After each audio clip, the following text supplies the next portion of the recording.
Happy Wednesday. Don't be distracted by Andrew's fabulous seersucker suit over here. Okay, couple of items for all of you at the top. The president's running a little bit late too, so we'll have a hard out at about 5 or 10 after, but we'll keep you honest for those of you who are joining his event. Today, the Biden-Harris administration launched the Low-Income Household Water Assistance Program, a first-of-its-kind water assistance program that will expand access to more affordable water and help low-income households affected by the COVID-19 pandemic pay their water and wastewater bills, avoid shutoffs, and support household water system reconnections related to non-payment. $166.6 million, or 15% of allotted program funding, is being made immediately available to grantees, which will then, of course, be distributed in communities.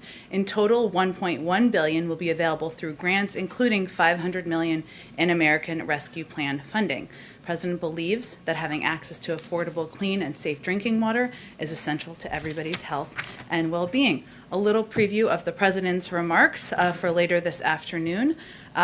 We've now vaccinated 63% of the country, and over 72% of those 40 and older are vaccinated thanks to aggressive action by this administration. COVID-19 cases and deaths have plummeted as a result. Cases are down over 90%. Deaths are down over 85% since January 20th. The fact remains, if you are not vaccinated, you are at risk of getting the virus or spreading it to someone else. So today, the President will announce the launch of a month of action to mobilize an all of America sprint to get more people vaccinated by July 4th. Community leaders, faith partners, businesses, celebrities, athletes, colleges, and thousands of volunteers will participate in this nationwide campaign.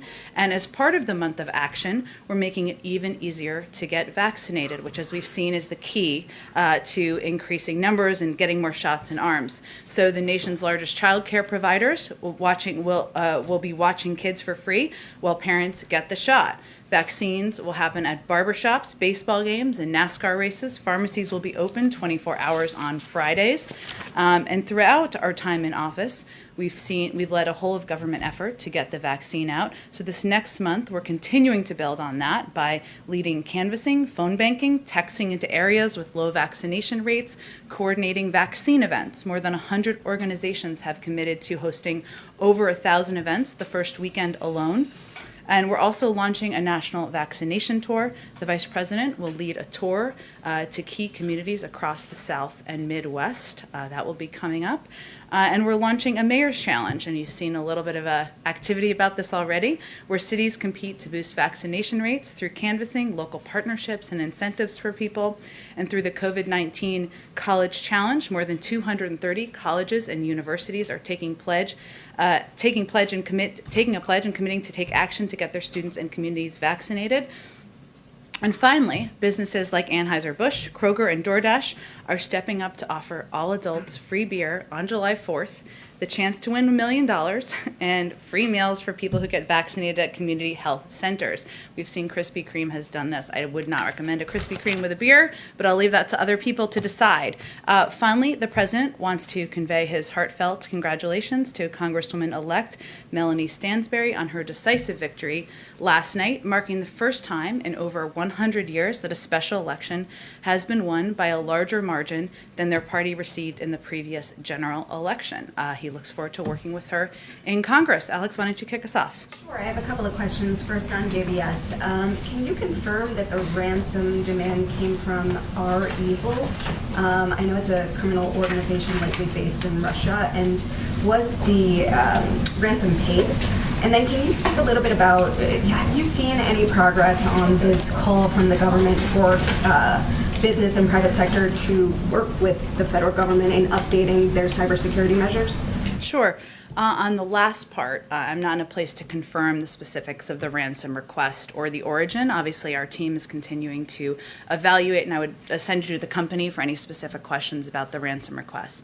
I will say that this attack is a reminder about the importance to private sector entities of hardening their cybersecurity and ensuring they take the necessary steps to prepare for this threat, which we've seen rising even over the last few weeks. As it it relates to actions we're taking in the federal government, the president has launched a rapid strategic review to address the increased threat of ransomware, to include 4 major lines of effort: disruption of ransomware infrastructure and actors working closely with the private sector. We will work in partnership with them. That is something that this administration has done a bit differently than in the past, in working to find best practices, ensuring that private sector entities have a seat at the table and we can work in close coordination, building an international coalition to hold countries who harbor ransom actors accountable. I mean, this attack is an example of how this is not just a problem in the United States.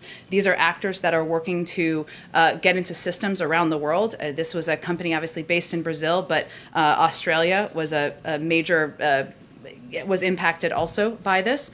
Expanding cryptocurrency analysis. Obviously, this has been an increasing question out there, to find and pursue criminal transactions, and reviewing our own ransomware policies. So this is an internal policy process, essentially, one that's looking at all of these entities within our national security economic team. And then on the president's comments yesterday, he seemed to call out Manchin and Sinema for, he said, voting more with Republicans than Democrats. But ProPublica actually found that they've so far voted with Biden 100% of the time on major votes. And so can you explain where those comments came from and why he felt the need to call out members of his own party? Well, I would say first that if Senator Manchin and Senator Sinema were standing with me here today, they're always welcome, they would call out their own independent streaks. And that's something that I think they're both proud of. They both vote for and represent the people in the states and all the people who elected them to represent them in the Senate. If you look at what the president said, the big tell here is, I hear all the folks on TV saying, now as a former TV pundit myself, I can tell you that sometimes these conversations can be oversimplified. TV isn't always made for complex conversations about policymaking. We all know that, right? And what the president was simply conveying is that his threshold, his litmus test, is not to see eye to eye on every single detail of every issue. And he doesn't with Senator Sinema and Senator Manchin. And he doesn't with Senator Capito, who's coming here later this afternoon. He believes there's an opportunity to work together, to make progress, to find areas of common ground, even if you have areas of disagreement. And he also believes that sometimes, because there are 3 entities, 3 branches of government, something he knows well, having served 36 years in the Senate, that sometimes it's not a straight line to victory or success, that sometimes it takes more time, and he's open to many paths forward. So I don't think he was intending to convey anything other than a little bit of commentary on TV punditry. Well, it did seem to suggest that he is in favor of filibuster reform and wants to see that move. So why hasn't he been more prominent in calling for that? And is he pressuring Manchin and Sinema to move on that issue privately? I wouldn't say that his comments yesterday were conveying a new position on his view on the filibuster. His full comment was by saying that Manchin and Sinema are standing in the way of his agenda, essentially. What was he referencing? That's not exactly what he said. I think it's important to quote him directly. What he said was, I hear all the folks on TV saying, why doesn't Biden get this done? Well, because Biden only has a majority of effectively 4 votes in the House and a tie in the Senate, with 2 members of the Senate who vote more with my Republican friends. He was not giving a specific commentary on a policy. He was conveying again that sometimes that's the summary, shorthand version that he sees on cable news at times. Again, it's not always the forum that's easy to provide guidance on how a bill becomes a law. His view on the filibuster continues to be that there should be a path forward for Democrats and Republicans to make voting easier, to move forward on progress for the American people.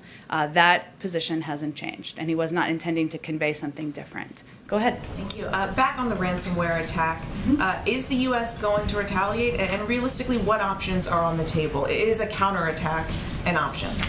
Sure. Well, one, let me say, not to get ahead of your line of questioning, but I assume this will be a question. So we do expect this to be one of the issues that the president will discuss with President Putin at the summit. That will be 2 weeks from today, if my calendar is correct in my mind. And in terms of considerations, we're not taking any options off the table in terms of how we may respond. But of course, there's an internal policy review process to consider that. We're in direct touch with the Russians as well to convey our concerns about these reports. You mentioned the meeting. When it comes to this issue, what does success look like at that discussion? I mean, what are you looking to accomplish when the president walks away from that table when it comes to cybersecurity? Well, first let me say that, this is an issue that we have discussed with the Russian government, this specific issue, and we've discussed it in the past and delivered the message that responsible states do not harbor ransomware criminals. As we've also noted from here, and I noted in the beginning, obviously ransomware attacks, we've seen them increase over a period of time. It's an increasing threat to the private sector and to our critical infrastructure. And there are other countries, many of whom we will see when the president is in Europe, who have similar concerns. So we expect this to be an issue of discussion throughout the president's trip, I will say. In terms of what success looks like coming out of the summit, I can't predict that at this point in time, but I can convey to you that this will certainly be a topic of discussion, that harboring criminal entities that are intending to do harm, that are doing harm to the critical infrastructure in the United States is not acceptable. We're not going to stand by that. We will raise that, and we are not going to take options off the table. And in those conversations with the Russian government so far, do you get a sense that they are taking this seriously? Are they going to be taking steps to try and stop these bad actors? I am, as I've said before, I'm blissfully not a spokesperson for the Kremlin, so I will let them speak for themselves. But I can assure you that we are raising this through highest levels of the U.S. government. It will be a topic of discussion and direct one-on-one discussions or direct discussions with President Putin and President Biden happening in just a couple of weeks. And certainly protecting our own infrastructure in the United States is of utmost national security importance. And just one more on this topic, because the Russians are outlining some of the things they would also like to discuss during this summit. The Foreign Minister Lavrov indicated that Russia wants to be discussing human rights violations in the U.S., saying they're following with interest the persecution of those persons who are accused of the riots on January 6th this year. I'm wondering what you make of that, where you think this is coming from.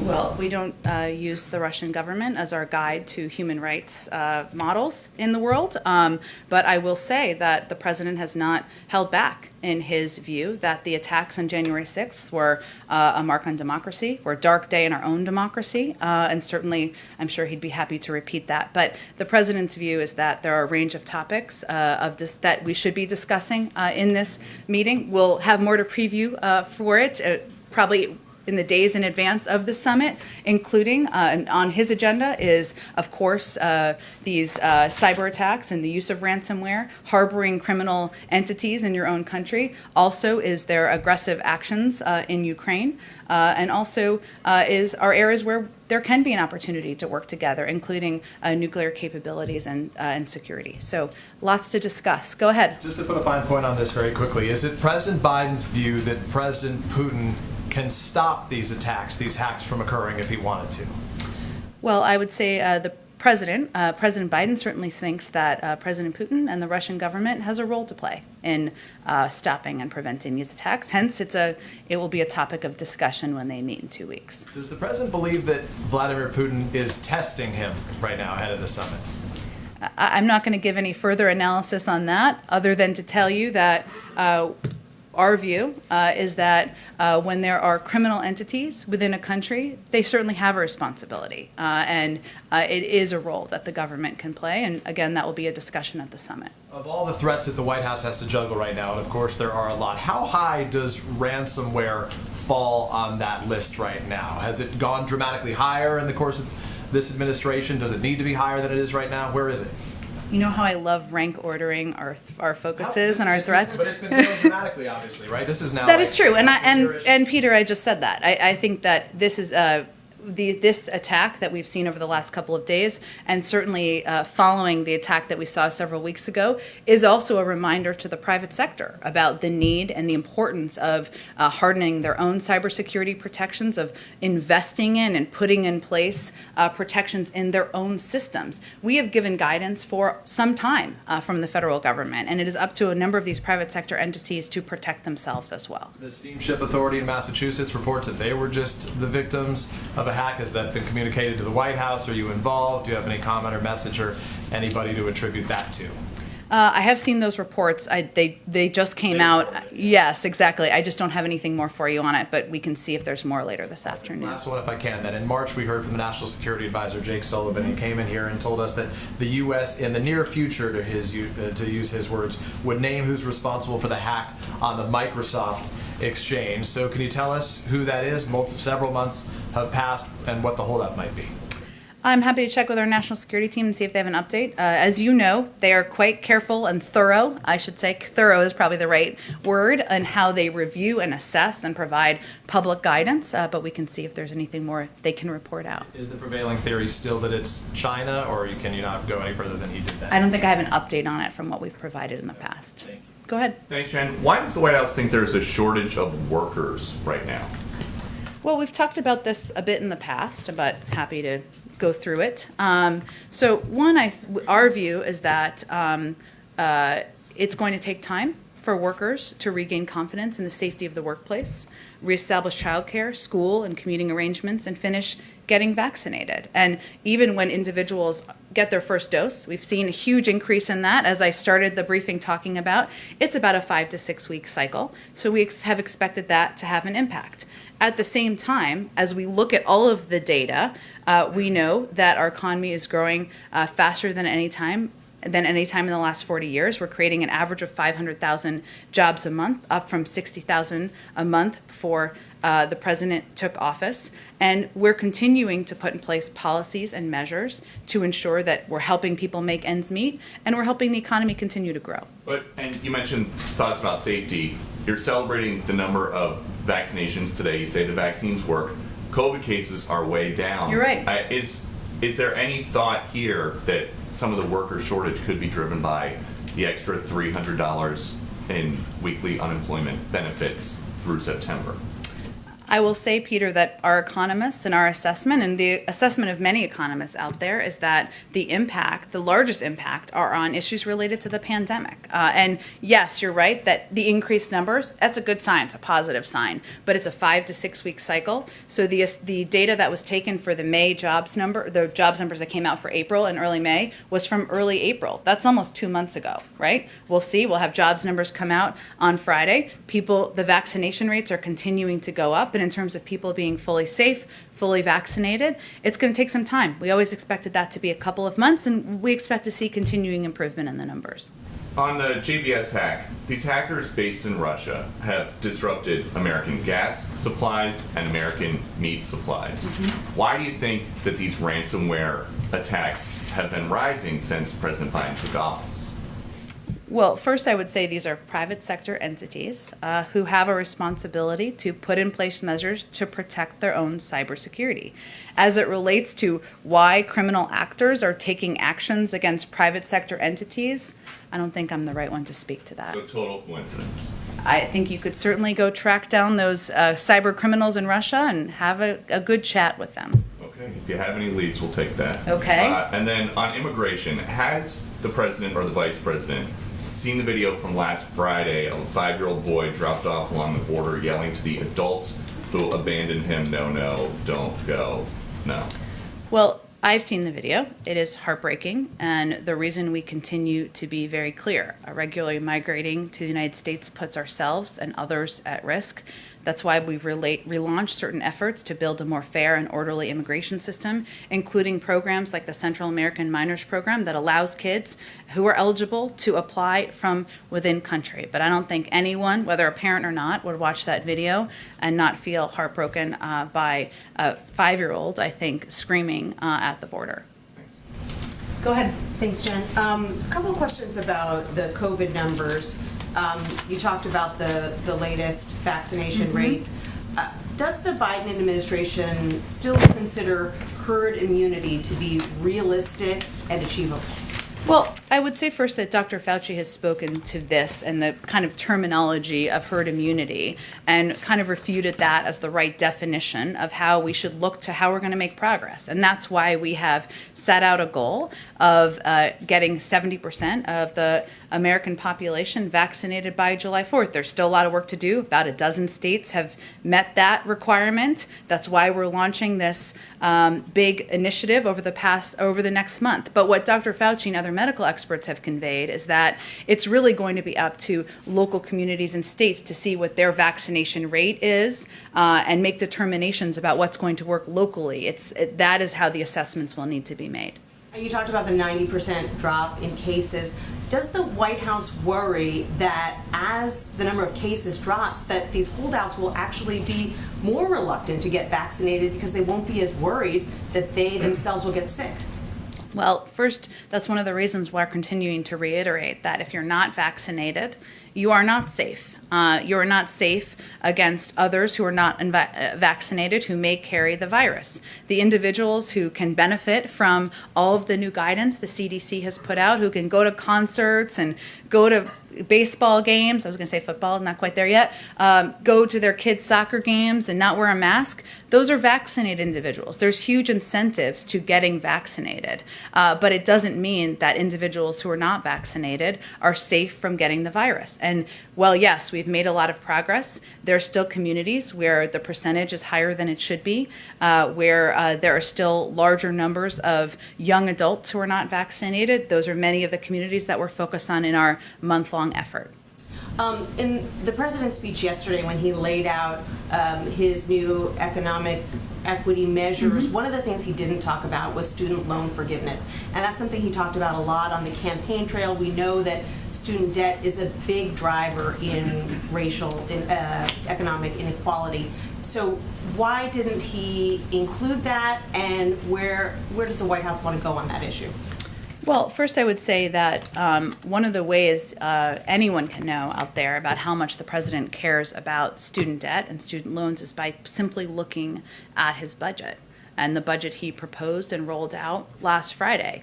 He makes 2 years of community college free, along with a major increase in Pell Grants that will drastically reduce the cost of an education beyond high school. The American Families Plan, which he proposed, we still need to get it, of course, signed into law, or passed and signed into law, which is included also in the president's budget, includes a historic $47 billion of investments in HBCUs, tribal colleges and universities, and minority-serving institutions. And these institutions are critical to helping underrepresented students move to the top of the income ladder. And so President Biden is calling for a historic investment in these areas. And those are things that are laid out specifically in his budget and shows his desire and commitment to level the playing field and provide necessary assistance. But why doesn't the budget include $10,000 in student loan debt forgiveness, for example? That's something that he called on Congress to do when he was a candidate. And he'd be happy to sign a bill into law if they passed that bill, and he'd look forward to having it on his desk. Go ahead. Thank you, Jen. Just a couple of follow-ups on JVS. Obviously, the White House is engaging directly with Russia on this, and we were wondering if Russia has offered any cooperation or help in tracking down these hackers. I'm just not going to be reading out Russia's view or their role here. You can certainly ask them those questions. And considering this is obviously the third Russia-linked attack this year, and we understand that the president will bring this up in his meeting with President Putin, but is the administration really considering any actions in addition to that to make sure that this doesn't happen?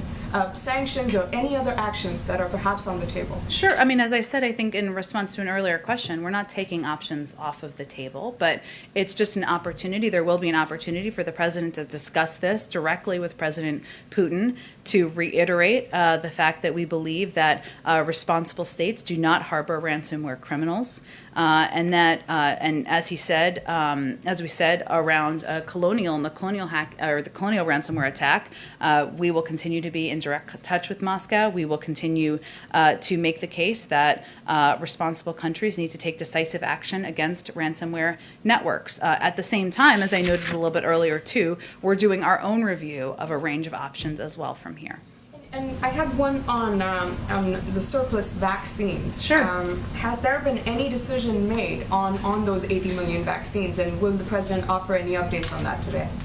He won't offer any updates on that today. Hopefully we'll have more for you on that soon. I know there's a lot of interest, and as I've noted earlier or previously, what we want to do is not just convey, hopefully, some of where some of the vaccine may be going, but also what our approach will be to ensure that it is distributed in an equitable manner around the world. So all of that would be a part of any announcement at the appropriate time. Go ahead. Thanks, Jen. During the campaign, Biden promised to host a summit for democracy during the first year of his presidency. Can you give us an update on if that's taking place, when it might take place? I don't have any date or schedule for you. We have some time left in the year, fortunately, but I don't have any update for you on the timing. Is he still planning to do it in his first year? That still remains the plan. Okay. And then can you say anything more about the specific mandate that the president gave to the vice president on voting? Sure. That he mentioned yesterday. I mean, how is he going to measure success on that? Well, first, let me say that the president sees the vice president as an important partner and somebody who can work to take on challenging and hard initiatives. That's the role of the modern day vice president. And she actually asked to run point and lead on voting rights. It's an issue that she is personally committed to and passionate about. As she conveyed in her statement yesterday, she expects in the weeks ahead to engage not just with the American people, but with voting rights organizations, community organizations, the private sector to help strengthen and uplift efforts on voting rights nationwide. That includes working with members of Congress, certainly to move legislation forward, something the president strongly supports. It also includes working with local organizations, working with states to see how to make voting more accessible to people across the country. So I think the president is looking to work with the vice president as a partner and looking forward to her taking on this important initiative, something that's a priority to him as well. And I'm sure he'll be regularly updated on her progress. Does he expect the vice president to travel to these states that have imposed voting restrictions in their state laws? I think the vice president will have more to say about how she will approach this effort. As you know, she's traveling to the Northern Triangle over the next couple of days on one of the other initiatives she's leading, but I expect she'll have more to say in the coming weeks. Briefly, how does he expect the vice president to prioritize these multiple things that she has in her agenda? Well, I would say just as the president has to balance a number of different priorities, whether it's the American Jobs Plan or working to protect us from ransomware attacks or preparing for an international summit and all of the other entities that are on the president's plate, a modern day vice president does the same thing. So he's confident in her ability to take on a robust agenda, which she certainly has on her plate. Go ahead. Yeah, thanks, Jen. I'm curious if you can kind I'll of come to describe... you next. Sorry, go ahead. It's I'm okay, sorry. go ahead. No, go ahead. I was so chivalrous there. Go ahead. Okay. I'm just curious. See how I Sorry, did that? we'll come back if to you. you can describe for us, how thin is the president's patience when it comes to negotiating some of these bipartisan agreements he wants to see, not just with infrastructure today, but for example, whether it's police reform or the jobs plan. At some point, does he say to his fellow Democrats, we just have to go at it alone? And then does that mean we're going to see more executive orders as a result? Well, first, I would say that the president has a bit of experience legislating, and his approach is to look for ways we can find common ground. That's exactly what he's going to do when he meets with Senator Capito this afternoon. Negotiations mean both sides continue to make moves toward each other. Both sides continue to look for areas where they agree, and that's what he's prepared to do, and he's hopeful this meeting is an opportunity to do. At the same time, we're working on a number of different paths. There's discussions between bipartisan members in the Senate about how they might come to agreement on a path forward on a historic investment in infrastructure, on a version of the American Jobs Plan. He's eager to see what they have to offer. We also know next week, Congressman DeFazio is going to be marking up the American Jobs Plan in the House, something a lot of members and Democrats in the House are quite excited about. So I would say that we're working on many channels. He's going to have discussions with all of these entities and parties, and he knows that sometimes in this journey, in this path, you have to keep a range of options on the table. And his level of patience? I would say he wouldn't have been in the Senate for 36 years if he wasn't quite patient. So, but you know, patience is not unending, and he wants to make progress. His only line in the sand is inaction. He wants to sign a bill into law this summer. But I would also remind you that the American Rescue Plan passed in a very quick timeline for how legislation moves forward, very fast. And there's historic legislation, the Affordable Care Act, for example, the president worked closely on, that took a year. We're not advising that's the timeline, but just to suggest that sometimes these efforts can take a little bit of time. He's working to move things forward, and there are certainly items on, the clock is certainly ticking because there are items like the markup next week that will drive discussion by members of Congress. Go ahead. So the president has talked a lot about seeing democracy as under attack, and his speech Monday, I think, was pretty blunt about that. He talked a lot about voting rights in that speech. So can you just clarify how he sees the stakes of these bills, like in Texas? Does he truly see them as an existential threat to democracy? Well, I would say that first, he believes that the Texas legislation is a part of a concerted attack on our democracy being advanced, as we have seen, not just in Texas, as you well know, but in states across the country on the basis of the same repeatedly disproven lies that led to the assault on our nation's capital on January 6th. So that is, of course, of great concern to the president. He thinks that must stop. It must be easier, not harder, for all eligible voters to vote, to register and cast their ballots. We need to move forward and not backward. And the fact of the matter is that the Texas legislation would make it harder to vote in a state where it is already too hard for many people to vote. But it's not the only state where we're seeing this troubling trend. But this is one of the reasons why he asked his she asked for it, but he certainly was thrilled to have her leading the effort on voting rights moving forward, given this is a huge priority to him and a huge priority to her as well. Question on a much different scope. I have a follow-up on the free beer announcement. Can you just clarify, because Anheuser-Busch says this is in partnership with the White House. Can you clarify what that means? Is like the federal government subsidizing this at all? And also, are there any concerns that this is kind of the way that they're going about this with like upload a picture of yourself, if there's any sort of data harvesting aspect of this promotion? Well, I think all the in partnership means is that we've been encouraging private sector entities to take actions to incentivize people to get vaccinated, given we know that will ensure that more Americans have shots in their arms, are safe, are healthy, and communities can return back to normal. Obviously, as it relates, we take data security and people's privacy incredibly seriously, and certainly if there was an area of concern, we would speak out against that. But we have seen a number of these actions by private sector companies be quite effective, and more shots in arms is a good thing. Go ahead, Caitlin. The meeting with Senator Capito today, should we expect President Biden to give her any kind of deadline for a major breakthrough on these talks to happen? I wouldn't expect this meeting to be an exchange of paper. It would be more of a discussion. And certainly we'll see what comes out of the meeting and what the appropriate next step is. But I don't know. I'm not going to predetermine that before the meeting even begins. And should we expect it to be one-on-one, or will White House staff be in the room? Just to clarify. I would expect at least a portion of it to be one-on-one, if not the whole meeting. But I can check on that for you too. Okay. And just to follow up on your comments on what President Biden said about Senator Manchin and Senator Sinema, are you saying that that was not a criticism of the two of them? It was not, no. That he considers them both friends. He considers them both good working partners. And he also believes that in democracy, we don't have to see eye to eye on every detail of every single issue in order to work together. And he certainly thinks that reflects their relationship. But even saying two Democrats vote with Republicans more than they do with their my own party. Republican friends. I would say that the fact that the president is having Senator Capito here today and has been having ongoing discussions with Republicans in the Senate, and that he's eager to find a path forward on bipartisan work certainly tells you, I think, what you need to know about what he thinks about working with people even when there's disagreement. Go ahead. Just a few quick ones. The NAACP criticized Biden's plan, as was mentioned earlier, about not including the cancellation of student debt.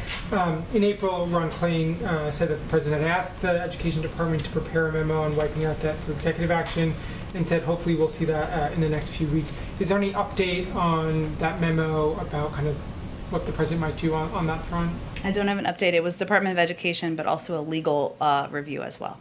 Okay, and then one question on Israel. Does Biden have a view on Naftali Bennett's past statements about annexing the West Bank and negating a two-state solution? How will Biden approach clear differences there on an issue? And does he still think he has a partner for peace in an Israeli government led by Bennett? Well, we're not going to weigh in on an ongoing political process in a foreign country. in Israel or anywhere in the world. I think you probably know well what the president's view is on a two-state solution and how he believes it's the only path forward for lasting peace in the region.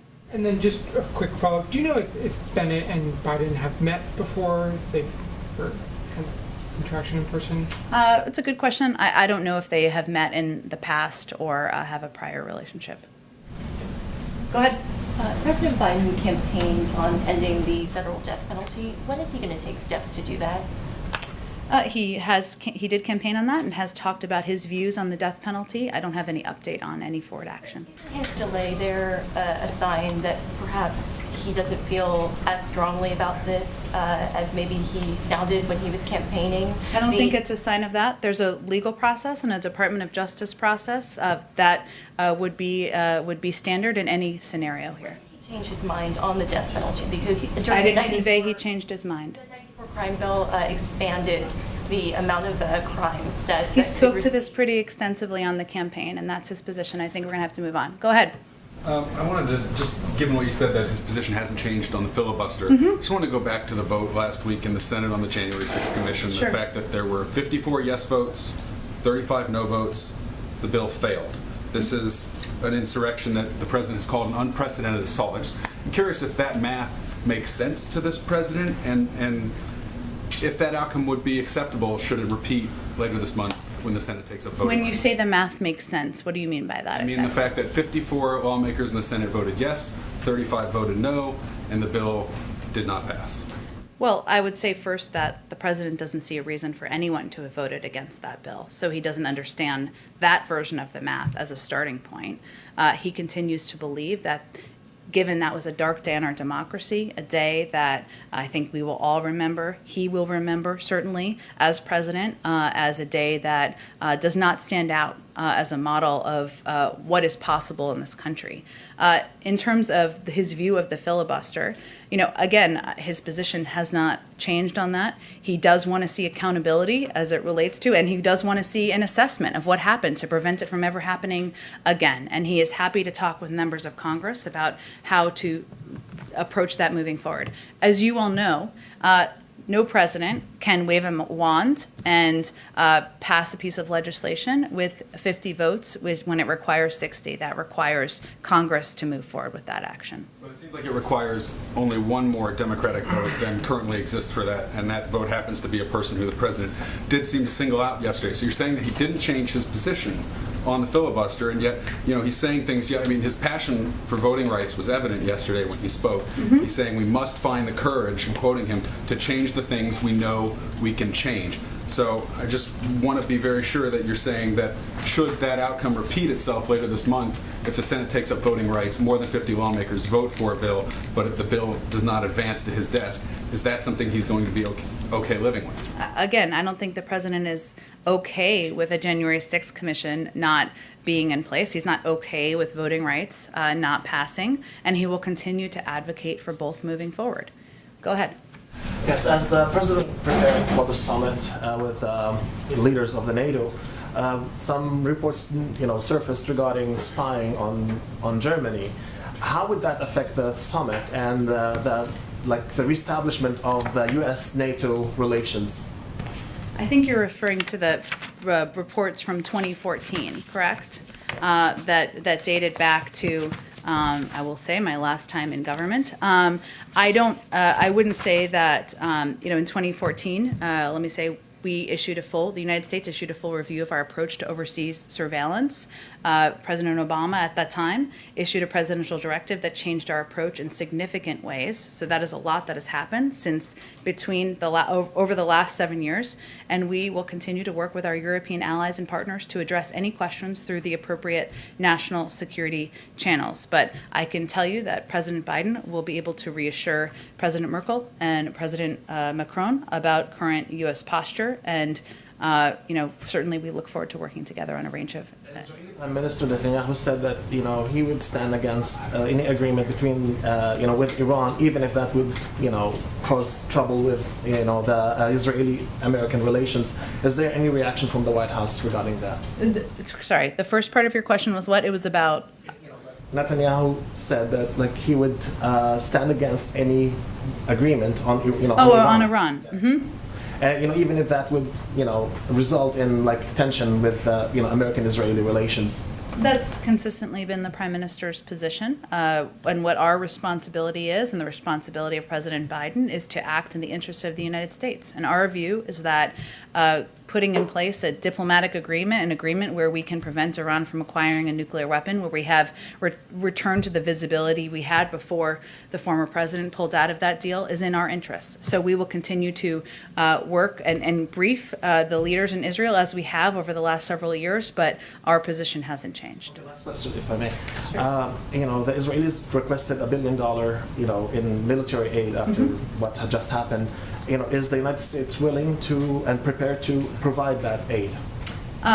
The president conveyed that at his press conference he did with the leader of South Korea just a few weeks ago, that nothing has changed about our intention to provide assistance to the Israeli government, and also our desire and interest in providing humanitarian and security assistance to the Palestinians as well. So I expect this will continue. I don't have any assessment of any new request. Go ahead. Thank you, Jen. On the vaccination efforts, as of May 7th, only less than 7% of the ICE detainee population, about 22,000 detainees, had been vaccinated. Where is that process going? The ACLU has demanded this White House via a letter to speed up that process, so do you have an update? And also, how do you plan to vaccinate eligible unaccompanied minors who are in detention? Well, on the first question, Immigration and Customs Enforcement, ICE, is firmly committed to the health and well-being and welfare of all those in custody. COVID-19 vaccines for ICE detainees are being allocated by local and state health departments. That's how they are distributed, based on availability and the state's vaccine implementation plan. So that's where they directly come, not directly from the federal government. Additionally, DHS's chief medical officer is rapidly working on scaling our own internal capability to vaccinate detainees in our care across the country. So that would be an additional step in addition to the state and local allocations, but it is a focus and a priority. In terms of unaccompanied minors, some eligible unaccompanied children have already received a COVID-19 vaccine. We're working with our state partners to implement broader vaccine distribution in keeping with CDC guidance. It hasn't been an extensive period of time where children under the age of 18 have been eligible. Obviously, these allocations are distributed across states, but of course they've been broadly available for some time in the country, so this should provide greater access to the vaccine to unaccompanied children. And is the president aware of the current situation in Nicaragua, where the government is harassing journalists, activists, even a presidential candidate, and is investigating them for money laundering in that country with really no legal basis? Is he aware? Is the State Department working on this? I know the State Department is, and I'd certainly send you to them on any specific comment from here. Obviously, we would speak out against any harassment of journalists, individuals, leaders, the crushing of freedom of speech expression that it sounds like is occurring in this case. Okay. All right. Thank you, everyone. Look forward to seeing you tomorrow. Thanks, Jen.